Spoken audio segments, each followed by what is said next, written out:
Hey, friends, welcome to the Johnson City Living Podcast, where we learn about the people, places, events, and flavors that make Johnson City just a lovely place to live. I'm your host, Colin Johnson, with the Colin and Carly Group and Keller Williams Realty. If you're interested in buying or selling a home in the area, or if you're looking at investing in a rental property, give us a call at 423-930-8003, and we will look forward to helping you. Now, let's get to today's episode. Today's guest is someone who's rewriting what entrepreneurship looks like in rural America. We are joined by David Nelson, Executive Director of Founders Forge, a nonprofit startup hub empowering underestimated and first-time founders right here in Johnson City. That was a mouthful. Sorry, I got a little tongue-tied because you're so important. I understand. Yeah, thank you so much for being here. Hey, we're all just doing our part to help entrepreneurs in the region. Well, I was...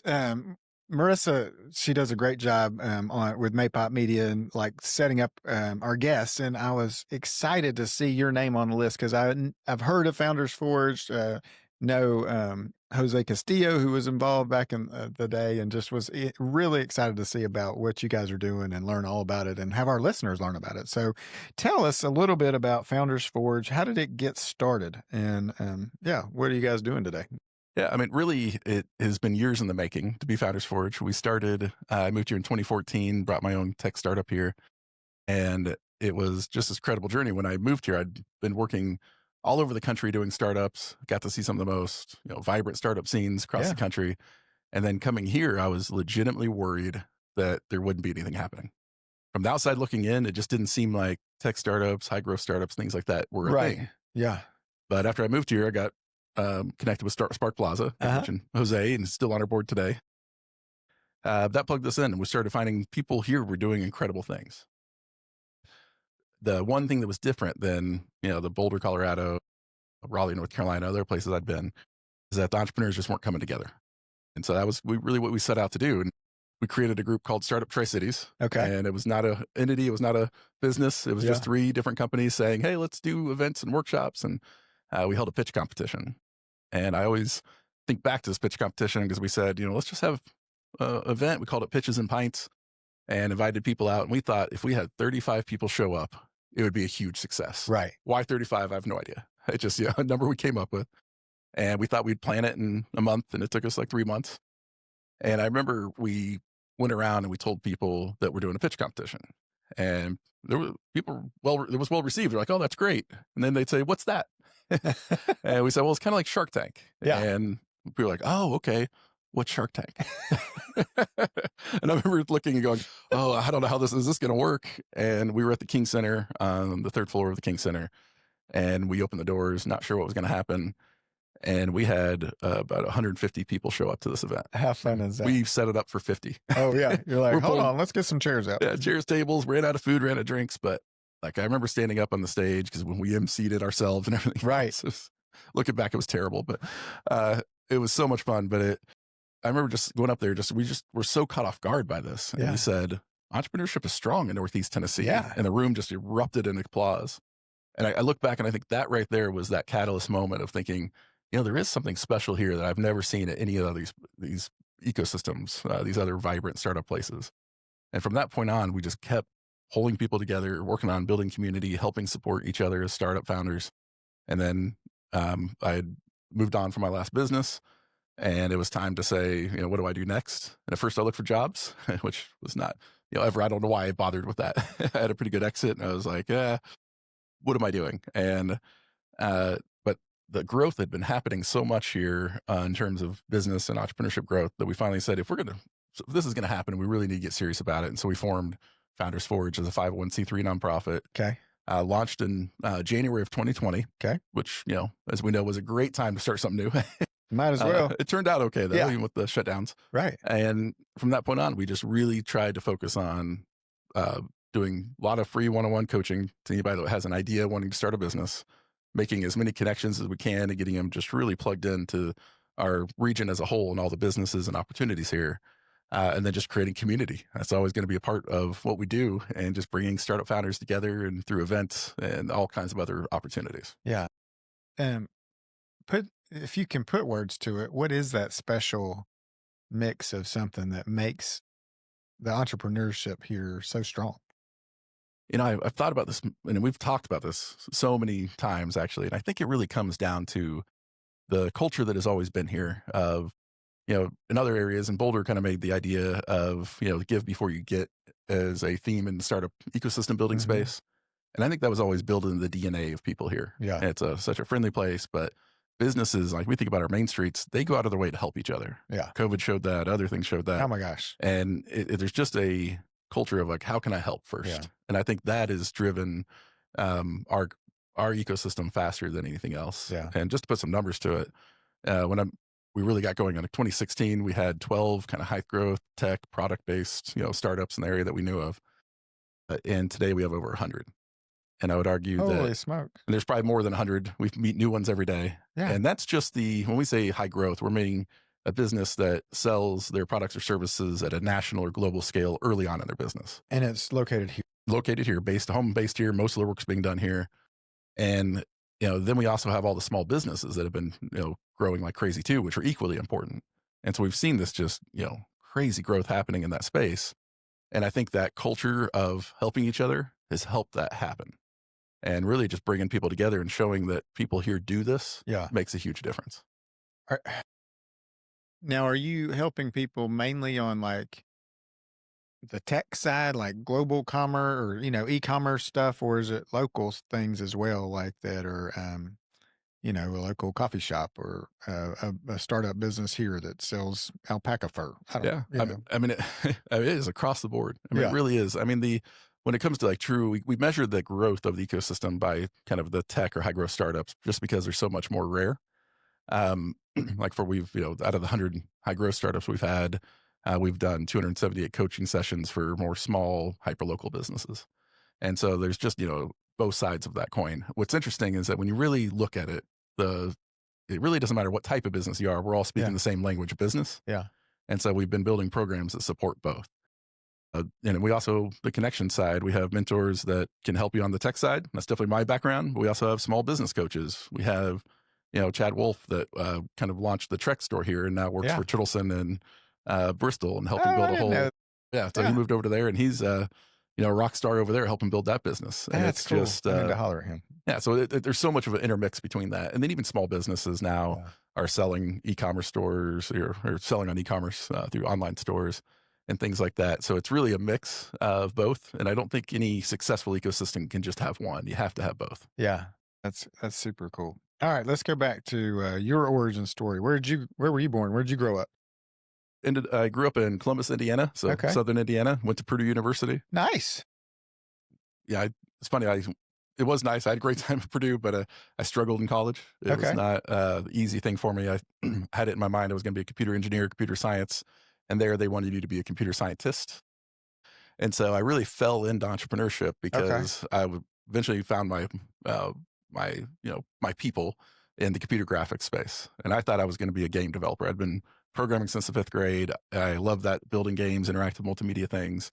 And that's actually my background's interactive multimedia and gaming. Oh, fun. And the farther I got into it, I realized that every one of my friends that went into the industry hated their jobs. And so I was working on a grant to build a game that taught people chemistry topics. Oh, wow. As kind of a National Science Foundation funded project at the university. And this professor, his name's Carlos Morales, awesome professor and guy. We just kind of hit it off and always had ideas. He was definitely an entrepreneur at heart too. Yeah. And we eventually just put a proposal together and landed a first client right off the bat when I was still in my undergrad. Oh, nice. And so I just kind of fell into it. It was just a means to the end to get through school. And it was like a side job to do little projects. And then we actually put a proposal out to Captain Morgan Spiced Rum and landed Captain Morgan as our very first client, which was wild. That's pretty strong. Yeah. Well, it was funny though, because we land them and there's a whole story with that, but we, there were so many moments in that where we had no idea what we were doing. We landed a $180,000 project, which was about half the price of anybody else that would have bid on that. So we left so much money on the table. And then, when they said, where do we wire half the money? We said, let me get back to you on that. Well, that's what I should have said. See, that would have been smart. I actually said, let me talk to our billing department and get back to you. And who has a billing department? Like the phone company? That's better. That was way better. They were so confused. Yeah, I started there and we did that company. And I'd love to say that the 2008 financial crisis hit it, but killed us. But it was really, we didn't know what we were doing. Right. And from there, I bounced around, did a healthcare data company with a friend out in Silicon Valley. Did that company for a while. Now, did you move out to Silicon Valley to Yeah, I do was out in that? Silicon Okay. Valley and we thought it was too expensive. So we moved to Boulder, Colorado because to It's save just money, expensive. Yeah. which, we thought we were saving so much money. Right. Then from there, when that company, we just couldn't get the data, it wasn't working. I left the company and went to Raleigh, North Carolina, and worked out of that space and kind of restarted that very first company that I had started with a professor. But back then we were doing mobile apps and things like that. And after I'd moved, all of a sudden everyone wanted an app, and I was getting questions like, "Do you still do apps?" And I Oh, was like, yeah. "Yes, I do. Like, Mhm. guess I'll start this Sure up again." can. Yes, sir. Right away, sir. And that's the company we were subcontractors for the VA. Did really cool data visualization showing the unhoused population travel around. Did all kinds of interesting stuff, but yeah, we had an app that was used by the U.S. Olympic diving team. Oh, that's cool. We had software that was used for White House briefings. I mean, all kinds of wild stuff at that company. And then as I exit out of that, and that's where I got this. I got all these experiences in all these different places Right. doing really unique things. Was Yeah. part of other accelerator programs, stuff that hadn't really been here. These resources that hadn't been here Yeah. before, and I think that past knowledge is what drove us to kind of bring that same level of training here that you would have to leave to get. How did you what was the journey like from Raleigh to Johnson City? How'd you pick Johnson City? Yeah. So at that point, I was engaged to my now wife, and she had been following my career for a while, and I was like, "Well, let's do whatever you want." And we thought we were going to Asheville. In Raleigh, we liked the city, but we were always coming back to the mountains. Right. I'm a whitewater kayaker as well, Oh, fine. and so this Yeah. area is great place for it. Yeah. And we loved outdoors in the mountains, and so we were like, "Well, let's go into the mountains." And she had an opportunity to have a job at Asheville area, and she also she's an ambulatory care pharmacist, Okay. and so she got recruited up here just to check it out, to have a backup. I remember when she came back and said, "I think we're going to go to Johnson City." I was like, "Where? Well, what?" I am so glad that we ended up here. So much better. I joke that Asheville's a big lie. They always say outdoor stuff is right there. No, you have to travel outside. Yeah. Everywhere outside. Yeah. We have so much right here, and it just makes us such an amazing place. It is just a special place. I forgot to ask you, Johnson City Living podcast. We asked everybody what their favorite thing is about Johnson City. What's your favorite thing? To me, it's the mountains. Yeah. Just being truly in the mountains. Yeah. Even Boulder, Colorado, it was a fun place, but you kind of had to work your way into it, and it was crowded. Here, you're in the mountains. You have all the different seasons. You have so much opportunity, and it's just an amazing place to live. I mean, you can't beat Johnson City, and so many people are figuring that out. That's part of the growth. Yeah. But I'm not upset about it. I think there's a lot of room for growth here. We have to be careful about it. Yeah, we do. We have to plan for it, but I think there's a lot of work to do that. I'm very positive about the outcome of it. Yeah, I agree. I think the city's doing a really good job with their forward planning, looking ahead. I think they've got a 25-year plan that they're on to. I mean, nobody can see 25 years, but no, but at least you're trying. Yeah. At least we're trying, right? I think because you look back and you're like, it would have been nice to maybe do a few different things with traffic and some. Yeah. Things, yeah. It'll never be perfect. I mean, everybody wants perfection. And you can't get around the railroads too. I mean, those guys, sure. they're pretty stringent about doing anything near them, and we're kind of sandwiched. So it's, but it's cool. And yes, the mountains are unbelievable. I love just driving around, walking around. You see them all the time. Yeah. And it's just a comforting feeling seeing them. Well, here, I think you have some of the best views right in your lobby. You're looking right across. Oh my gosh. Yeah. Right there. This place, we're at the ETSU Innovation Lab, kind of near the Johnson City Hospital. And yes, there are some great views out the back of this place. It's really cool. It's really cool. Okay, so why do you believe this region's primed for this startup boom? I think this place is primed because it's a place that has historically been overlooked. Okay. And I think we have this culture of innovation. I mean, even Henry Johnson was an entrepreneur and investor. Not investor, but innovator. Yeah. He was an inventor. And there's really the whole culture actually has been innovation. I think somewhere along the lines, people here forgot that to some degree. One of the competing, challenges we've had over the last, 10, 11 years is that we've had people say that, this doesn't happen here. We had an app that we had released in the craft beer space, and people thought they were just shocked it was built here. And I was just like, why not? Like we have great engineering, the college, we have all this opportunity. When I started selling houses early on, I swear I think people wondered if we had running water. Like they'd Oh call, yeah. Yeah. they'd be coming from like a New York or a Mhm. Chicago, and they'd be like, "No, you guys have all the electricity and stuff," and we're like, "Yeah, we Yeah. got it, we got you covered. We even Well, have indoor plumbing." Easy. and it's interesting, like locally, we have, like outside from what I hear now and from like my friends and groups, people are like, oh, you live in the Appalachian Mountains. And this, I think their culture has changed outside the area. People look so positively here. Yeah, But I think sometimes locally, people don't think that, they still think, oh, you have to go to East Mend and Ballad to get a job. right. Or that, they think people outside look so down on it because they're Yeah, historically they did. yeah, But I think so much of that has changed. And I think sometimes locally we need to realize that innovation does happen here, always has. it always has. And Yeah.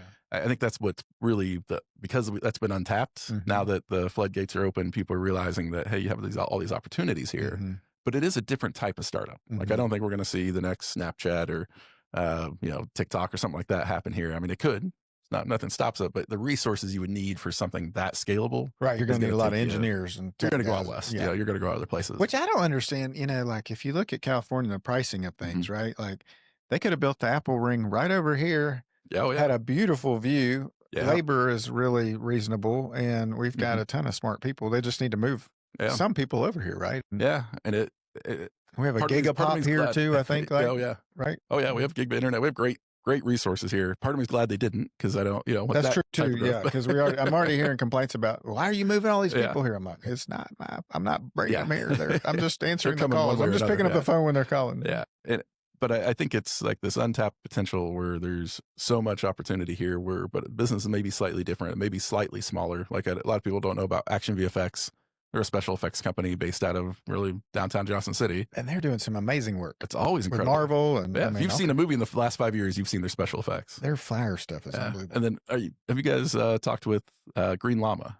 Yes, Yeah, so I thought I saw them on your show. I mean, they're, rock stars too, and they, are just killing it in revenue and growth. They started out of the back of their, and their shed. products are fantastic. They I was are. spraying my counter with their Mhm. green llama, just all-purpose cleaner this morning. It smells fantastic, and it's Absolutely. really like no chemicals, right? That are Yeah. gonna Yeah, it's kill you. all natural and it works and it's, It works, and it's great. so we have these innovators here. These Yeah. things happen. I think now that people are seeing others do it that look, act, sound like them, Yeah, then it's easier for them to go, oh, I guess this does happen here. yeah, And I think that's compounded the growth of innovation and entrepreneurship yeah, here. I think also the startup ecosystem coming together, yeah, just having, we do a lot of, we're still an early ecosystem. A lot of people are in the idea and they're trying to get to launch phase.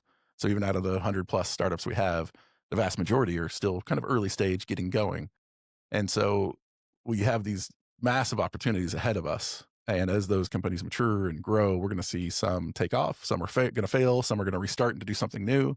But that's the untapped potential here, where I think people are going to do things that no one ever expected. yeah, And as the resources grow and other, larger scale companies come, those become resource partners and opportunities. And then as the university starts, commercializing technology and things like that, that's going to be a huge opportunity. yeah. And so to me, I see no like huge roadblocks here.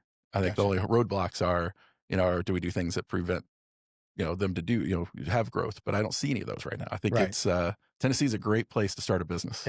Is. Yeah. Our taxes are great. I mean, you don't have the Mhm. state income tax, which helps, and our labor force is Mhm. fantastic. And Yeah. like you said, I think just the spirit of Tennesseans is Mhm. we want to volunteer, we want to help each other and take Yeah. good care of each other, and I think that's what it's all about, really. No, I agree. And it makes all the difference. Yeah, yeah, that's super cool. Um, what about like promoting community through your organization? How do you guys have like it seems like you probably have an unbelievable synergy in all these ideas, all these entrepreneurs coming together, and Mhm. what does that look like? Yeah, and pulling people together is kind of that's always been the basis of what we do. And as this community has grown, we saw an opportunity for, people, for us to continue to grow and build their networks and have access to things they would normally have access to. We knew we needed to have a bigger ecosystem. And so we had the idea for what we run about 30 events a year. And that's everything from speakers to just networking events and just things that just get It's people almost like three out a to month. work. That's pretty Oh, impressive. can be. And sometimes it's more than in a month Right. too. Yeah. You're It's like, why are wild. we squeeze? And that's region Yeah. wide too, Yeah. not just, Johnson City. But that led us to say, okay, we need to bring people from the outside in to grow these networks Yep. and opportunities. And so we came up with the idea for the Startup Mountain Summit. And that is a roughly about 3-day conference. Okay. And we've been running it for 3 years. We just had ours at the beginning of November this year. Oh, nice. And it was the biggest one we've ever had. We're now the one of the largest, I think the largest startup conference in Appalachia. Okay. And we're able to bring speakers from all over the country. We had, between that, our pitch competition that we still do in the conference, we sold over 300 tickets. Oh, wow. We had sponsors from all over. We had people from 14 states attend. We had one of the people that pitched for a chance to win $10,000 came from LA, and one from Chicago, and 3 locally here. And, so we're getting this much wider network and populace to come together. And it just is an environment where we're so focused on the founders. It's not something where we're, just touting our ecosystem or patting ourselves on the back. It's all about, can we build good content, networking, and opportunities for founders to get to know each other? And that has continued to be kind of a catalyst for, one, people get excited about coming here. We've had somebody say they're moving here now because of the conference and the ecosystem. But also it just creates opportunities for people to work together, collaborate. It's been a phenomenal event to run. I mean, we're a team of 4. We're not big, That's but cool. between us and volunteers, it is a huge undertaking to a conference of this size. For sure. But it is worth it every step of the way. That's it's awesome. probably one of the most fun things you could ever have and kind of be at. And it just every time the feedback just keeps coming back, this phenomenal. And there's always suggestions, things to make it better. But I mean, wow, I'm still a little nostalgic of this last year. Yeah, because it just happened. Tell me, walk me through the event. What was it like? Yeah. So we kick it off with our pitch competition. And so that kind of fills the room. We're at the, what used to be the Millennium Center, the Brinkley Center. Yeah. And we have the big ballroom now. We used to do it at the Martin Center, but the Brinkley Center just seems to work, and had a great pitch competition. Just people have 5 minutes to pitch their ideas for a chance to win $10,000. If they go a second over 5 minutes, we hit them with an air horn. Uh-oh. Although people don't want the air horn anymore. Right. But that it's How just many a fun pitches did you competition. 6 pitchers. Okay. And we also have a keynote. So that's a fun event. Hand out, about $15,000 in prize money to How first, fun second, is that? third. Yeah. And that's just money to move their businesses and ideas forward. And then so that's Thursday. Friday, we kick off the morning with what we call venture networking. And it's we used ETSU adventure course where people are going through that. And Oh, they also wow. had a hike out into the mountains. And it's just this idea that maybe you can meet people instead of saying, hi, my name's David, how do you do? Like, have Right. these awkward conversations. Yes. You can have fun conversations while you're hanging from ropes or on a nature hike. And Yeah. it really works. And by the time you step into the conference, it feels like half the people. Right. I remember you. Yeah. And then so during the conference, we have speakers, keynotes. We had Dave Hatley from LPI and his new Whisper company. Oh, yeah. Phenomenal opening talk. So inspirational. Such That's a great super story. Cool. And then we had speakers from Chicago. We had people from Nashville, but really just all over. And they spoke on everything from AI and practical advice, how to do sales, marketing, just every aspect of how you would run a business. Yeah. And then we had breakout rooms as well on the last day of the conference that really gets you more detailed, hands-on information, workshops, things like that. That's really cool. And a lot of time for networking built in too. I would love to come to that next year. I would love to have you. Let's You should come do a live podcast during it. That'd be Interview some of fun. the Yeah, we can people. do that. That'd be great. Yeah. That'd be great. And then do you see that growing and getting bigger next year? Yeah, I mean, we're at a point now where we have to decide, do we want to make it a huge conference or do we want to make it an exclusive event? And I think what we're going to do is, between the pitch and that, we, share a little bit of not everybody that pitch goes to the conference, but we're probably going to sell out the conference now at 250 to keep that culture of what we built happening. Yeah. I think that'll sell out every year. Maybe we'll grow it, after next year, but we want to keep the feeling of it. And we keep hearing in their feedback that there's no other conference like this. And I think that's what we want. I think a lot of conferences nowadays turn into showcases. They turn into fundraisings for organizations. Go through the whole sales tent for 2 days. Exactly. We want to be founder first. We want everything we do to be focused on founders. They should, if it's not a good experience for them, it's not a good experience for our region. And That's it's not super cool. something we should be doing. And so that's a big, play what we're doing. Yeah. My brain's going like, you should kind of mimic this idea and pop it up in different areas around like you can have them quarterly in different parts of the country. Oh, we've talked about it. Yeah. I think it's it's such an undertaking that it's definitely possible, but I think we want to be like a more full-time streamlined. gig and But if it keeps going, we'll have the ability to hire and make it somebody's full-time job here, which would be phenomenal to do. and then we could Which source that and yeah. bring it Well, I together. can see you smiling about the whole event part of it, but what's your favorite thing you get to do with I mean, like, is it sitting down with the founder and giving advice? Is it putting on an event? Is it like watching a startup launch? What do you love most Ooh. about your job? I love to see the ecosystem grow. Yeah. I mean, part of my personal motivation to do this was that, I love that startup culture when Uh-huh. founders get together. It's just a different mix of friends, and it's, we always have a million ideas. We're sharing and Right. challenging each other. It's the most blunt, honest group of friends you'll ever have. That's not gonna work. Yeah, but it is fun. It is fun. So I love the ecosystem, the culture of what's being built here in innovation. But the best part of my job is actually the coaching one on one. Really, just I get to be part of so many startups without having to necessarily do the grind like I used to, and have a small influence. Like and I love to challenge their ideas, perspectives, but you kind of feel like you're in the trenches with them for a little bit, and then you get to see them grow and take off. And every time somebody comes up, and I've had people out of the blue that we had one meeting and I just didn't even think they liked it or listened or thought anything was value. And they show up and they're like, we had this one talk and that made such a big difference. And now I'm doing this and then like, my company's doing so well. And it's just like, that's an awesome feeling. Isn't that super It's cool? amazing Yeah. how you can, in podcasts, you talk to people, you share ideas, and it's amazing how when you hear back from your listeners, your viewers, whoever you're working with, it's just so empowering to know, hey, I helped make a small difference in so many different people's lives. And Yeah. it's a great, Yeah, I love connecting people with other people. It's just so much fun, yeah, it is. and I'm excited because this is hopefully some entrepreneurs are listening and they're going to be connected with you and I hope continue so. to thrive and get into your community. Talk about Avante, the Sure. new rural pre-accelerator. That's fancy. It Sounds is. fancy, It David. is. Yeah, Avante is actually a word that it's kind of like avant-garde. Okay. Avante is an old version of avant-garde, but it's Gotcha. charge, move forward. Ah, And we came up with that name because there's so many people that have an idea and it never gets out of the shower or off the back of a napkin because they don't know where to start. And we've been doing what we call startup boot camp for many years, and it was focused on mostly tech, kind of high growth startups. But there were so many parallels to all business, and there were some other programs out there that just had kind of aged and weren't doing as well and very expensive to run. And we said, why don't we regroup over this last summer and let's see if we can build our own program. And so we wrote a 260-page book. It's like a workbook you work through. nice. We have slides, all this stuff, and we're helping other organizations facilitate entrepreneurship training. Okay. It's in 10 different counties already. We have multiple states that we're going to be launching in the next few months, and we do license this out to other groups. And it takes anyone from idea to launch. The Johnson City Chamber is running. They're going to be on their third and fourth cohorts coming up, and they do 10 to 15 people each time. And it just gets everybody from idea to launch, and then it helps feed and build that community of entrepreneurs. And everything from small business to tech startups, they're all in the same classes sometimes. We have a food and beverage one coming up. We have a Arts at Work with Create Appalachia. They're doing 3 different ones through a grant they did.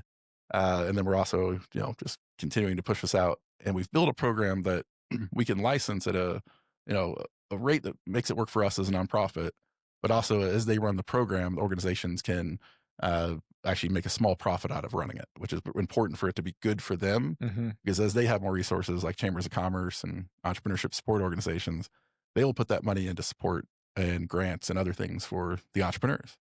And so we built out this program, and the last part of it, the other motivation of it is that we found through some research that people that are in recovery from a substance use disorder Mm. are actually 2 to 3 times more successful than the average entrepreneur. Hmm. And we were challenged a few years ago of could entrepreneurship do something to help with the um, epidemic that's happening? Yeah. And at first I was like, I don't know. It seems like a bad idea. Like I've had entrepreneur friends that got hooked to a substance because of the stress of all of it. Sure. But as we looked into it, when we heard crazy things, like, that things that just blew my mind of, one guy, he said that his addiction was the best thing that ever happened to him. And he learned so much from that, it helped him start a business. And once he was able to get his life, in recovery and stable, he started a business out of the Knoxville area where he does like t-shirt printing. Okay. And he only hires people from recovery. Oh, wow. And then he works with the best of those, and he needed embroidery. So he helped spin up a new embroidery business, and he gave that person, put him in charge of it. And every year he stayed clean and worked on his business. He gave him more equity until he owned it outright. Oh, wow. And they have a partnership.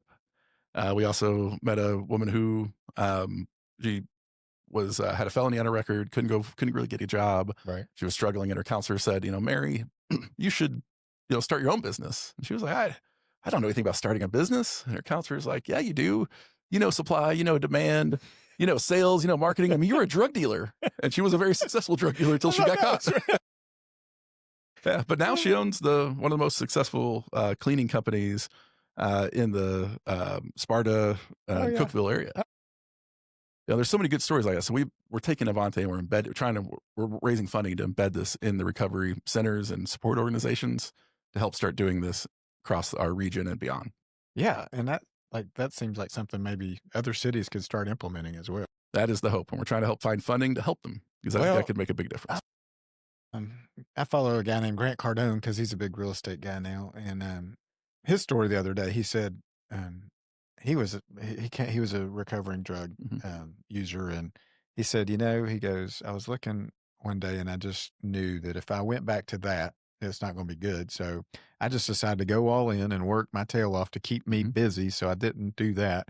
And then he goes, and I just had this drive that was just unreal to fight against that, because he knew where he was going to go and so it just was a huge motivator.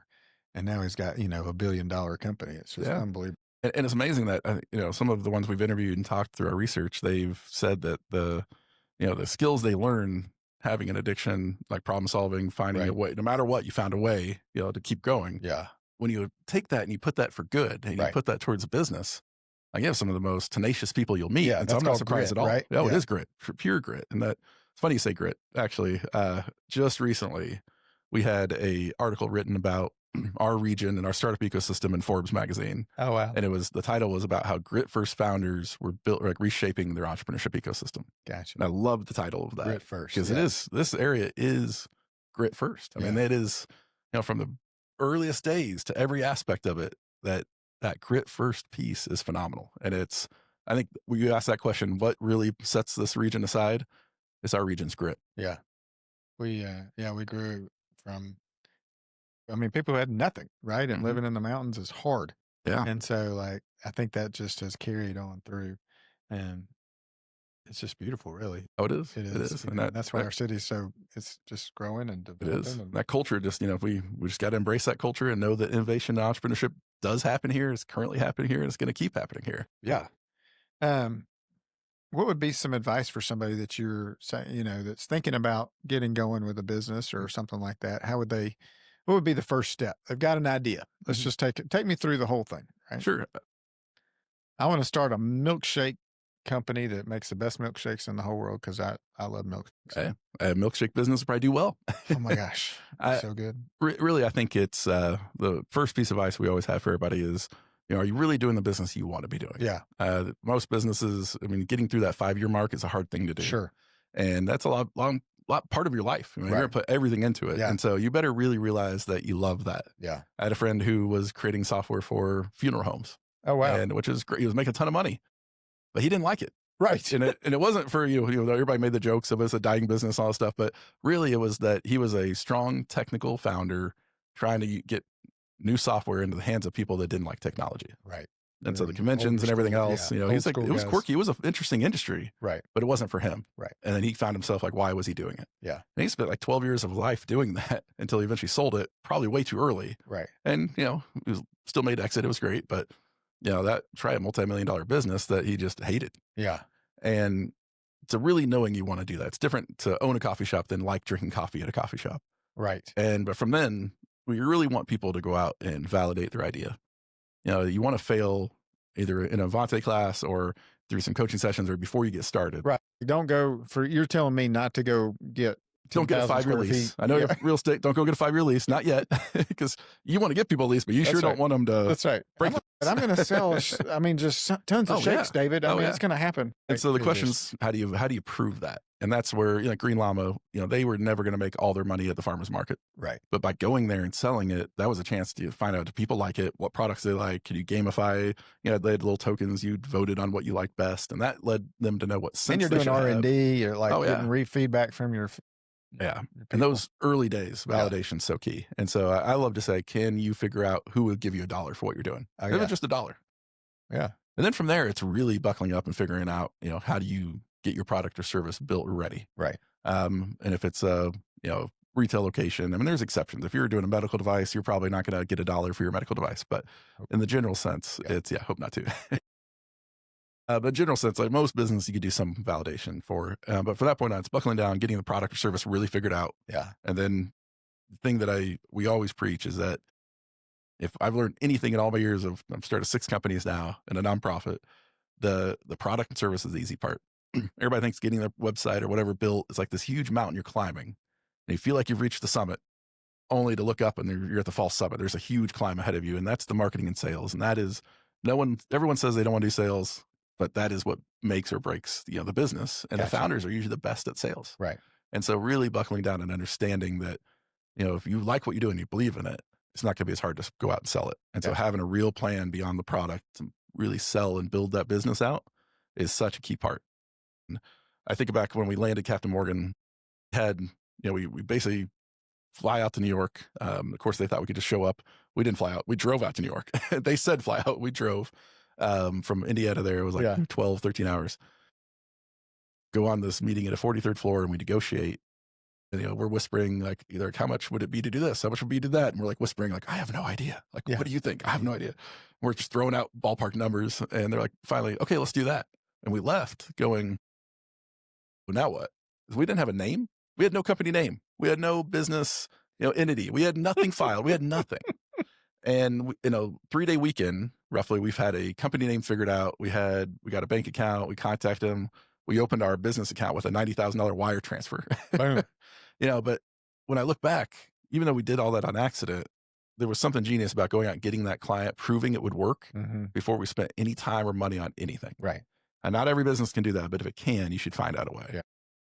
So that's the big thing. Really lean. Yeah, one of my favorite things. Do you know how much it costs to launch DoorDash? I mean, they had an app, they had a website, had all this infrastructure. Turns out it was about $65.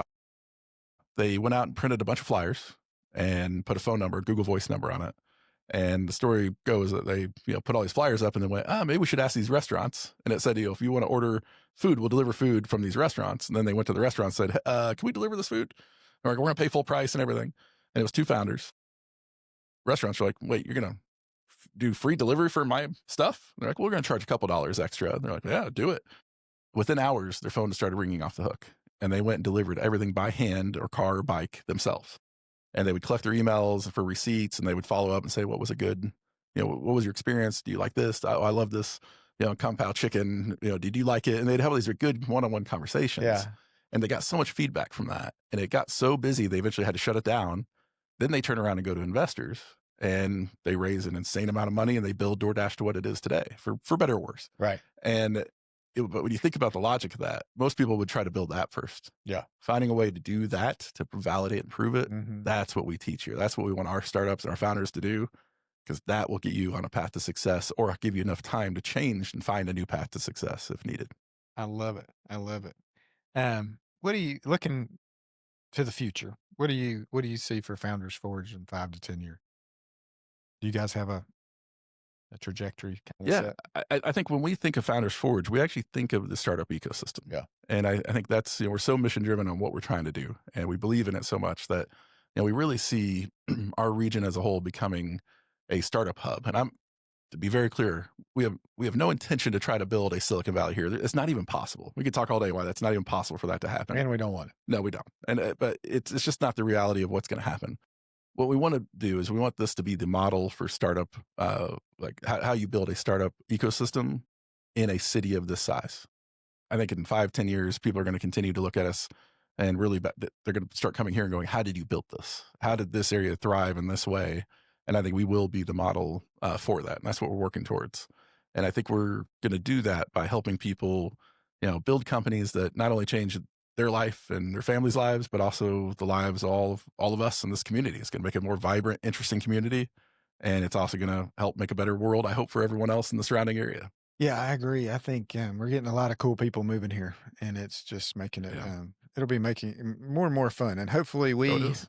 we kind of indoctrinate the people moving in with our just the joy and love, and just the Mhm. peace and just the grit, even and just love on them to where they're Yeah. maybe not exactly like where they came from. No, I agree. I think that's the true secret for all of us to find success is that as people come in, they get pulled into the culture Yeah. and the community. Yeah. And if we don't have that culture and community that's welcoming, that brings them in, Yeah.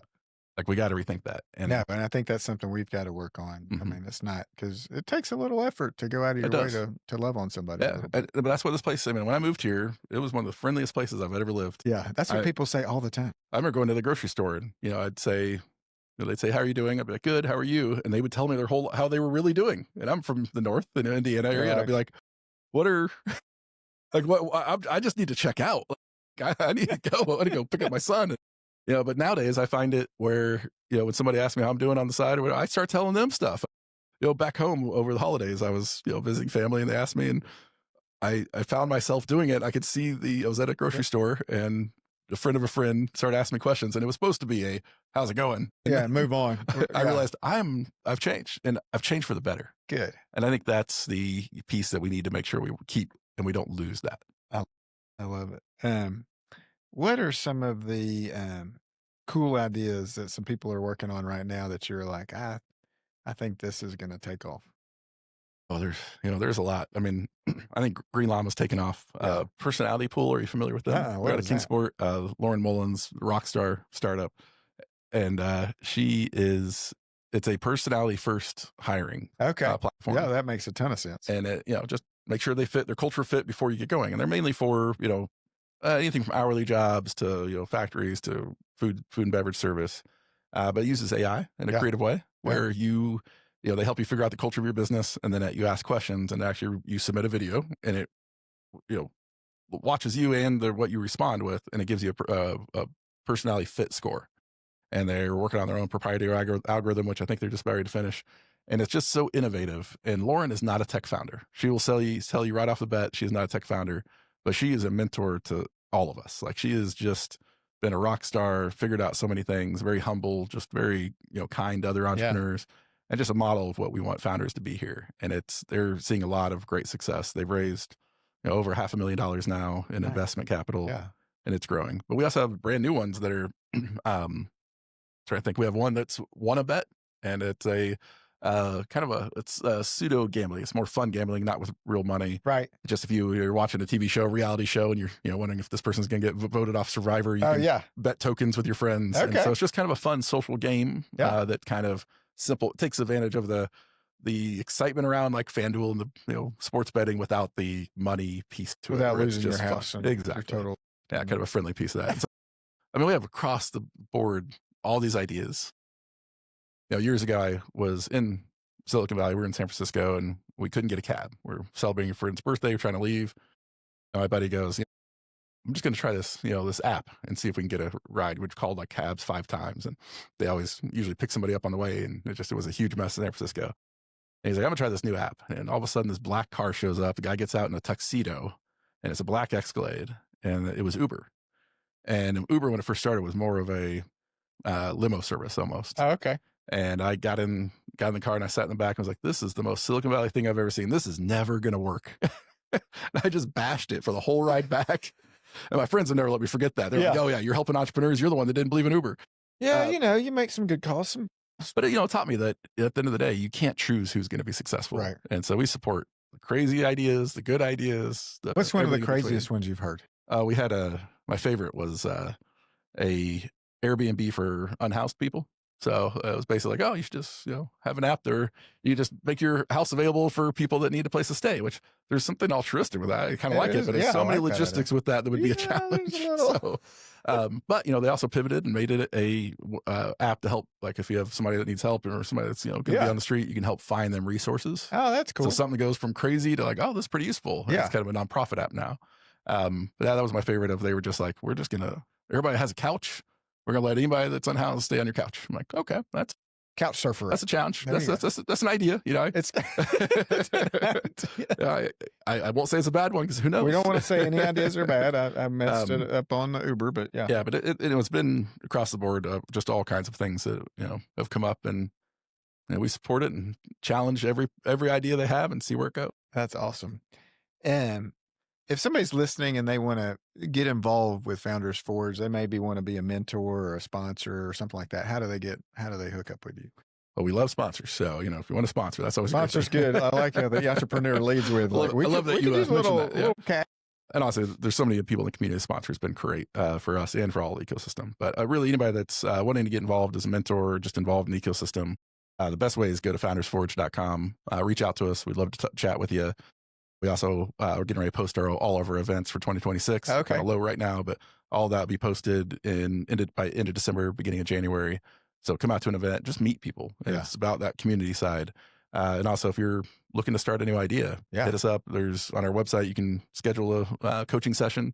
We'll sit down for 30, 45 minutes, kind of go through ideas, and we can set up a schedule of all of helping you kind of think through your ideas. Is that like a once a week kind of meeting thing? Usually about once a month. Okay. It is crowded. It is, we have to kind of limit it. So it does get pushed out. Right now, start group coaching. Yeah, we're going to have to, I think. But that's also the Johnson City Chamber, January 22nd has the next Avante class. Okay. So, a lot of what we're doing is connecting people to those resources. Yeah. And that was really our mission. If we can get Avantes happening all over the region, happening, 2-3 times a year, then there's like our level of programming is, open to way more people. Yeah. And so there's lots of ways, but, just doing that direct outreach, we love to chat and meet people and, find out what they're doing and just bring them into the community and, to see how we can help and how we can connect people. That's always the best way to get connected.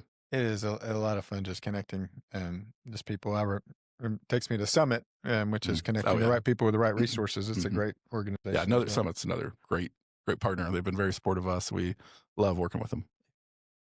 Okay.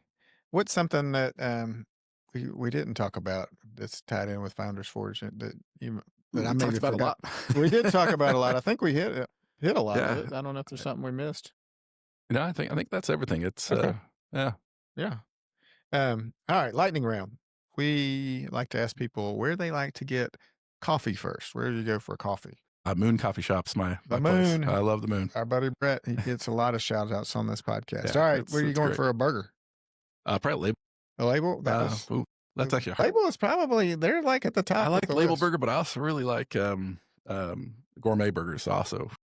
Really Mount good Castle too. burger is delicious. Yeah, it's really good. Where are you going for a pizza? Probably Scratch. Okay. I was glad they reopened. It's good stuff. You and your wife are going out on a date. Where are you guys going? My wife loves trying something new. Okay. And so something new's there. And then we also always have the staple restaurants, but we also more often than not, we go to the mountains. Okay. So Cool. more than traditional date, we go on a hike, things like that. I like it. Something healthy. What is your favorite place to go and hang out? Like just either go for a walk on a trail, or maybe you guys have a favorite bookstore. Where do you guys like to go and hang out? Yeah, I mean, really just exploring downtown. Okay. We kind of always do a lap between, Mulligan's, hang out there. We love the parks downtown if it's nice out, especially during the Christmas trees. Yeah. Phenomenal. Then Buffalo Mountain, Nolichucky River. I mean, those are kind of our staples. We kind of just rotate through all of those. Where's your favorite place to whitewater raft? Oh, because you're a kayaker. yeah. Really, I mean, anywhere in the Southeast. Yeah. It really, I love to go where the water is. Okay. And we have so much natural flow, but between the Nolichucky's always, an amazing piece. Even after the flood, people said the river changed, but for a kayaker, it changed for the better. Okay. There's all these new rapids, new things to explore again. Yeah. But the Doe River Gorge is amazing. The Watauga right across, spans between Tennessee and North Carolina. Yeah. I mean, these are world-class runs that are Isn't right that in our great? backyard within an hour. I mean, there's the multiple waterfalls. We have a 40-foot waterfall that I've done multiple times, and it's just right here in our backyard. You go over a 40-foot waterfall in your kayak. Oh, yeah. That's fun. It's Compression Falls on the Elk River. It's a great run. Happy to send you a video of it. Well, be careful, my friend. We do. That is sounds horrifying. it is fun, though. I mean, it's like, scary, but you work your way up to that. Okay. Don't start that. Don't start there. That's good advice from a mentor. Yeah. Well, cool. Well, thank you so much for coming on the podcast. I really enjoyed getting to meet you and talk to you and learn about what you guys are doing, which is just a huge asset to our community. I mean, if you're helping people grow their business, which supports their families, which supports our community, it is one of these things that just really is a synergistic effect in our area, and it's just awesome. So thank you for what you're doing, and I wish you the best. And if there's anything I can ever do to help, let me know. I think you're doing it. Well, I think yeah. the, podcast, having this and showcasing the area, it's a phenomenal podcast. It's a chance for so many businesses also to be Yeah. highlighted. Some we've already talked about today, Yeah. and it really builds community and Yeah. helps connect people. And so I'm sure we'll stay in touch. And there's a lot of people I'd love to kick Uh, your way too if you're open to it. 100%. Yeah, I would love to connect with you on the regular and see what you're doing and keep in touch and stay. And so, if you're interested in moving to Johnson City and working with David, like just reach out. We'd love to help you make Johnson City or East Tennessee your home. We've got 3 great cities around that we serve, actually 4 or 5 or 6 or 7. There's a Yeah. bunch of, like, little pods around too. It's just our area is just awesome, and, I can't say enough good things about it because it's great people like you guys and Mitch and Marissa, and just, we've got such a great community here, and so I pray that you guys will continue to help forge that and make it better and better until, yeah, and so, again, reach out if we can ever do anything to help you in that. Oh, Again, thanks for coming on the podcast. thank you so much for having me. Yeah, my pleasure.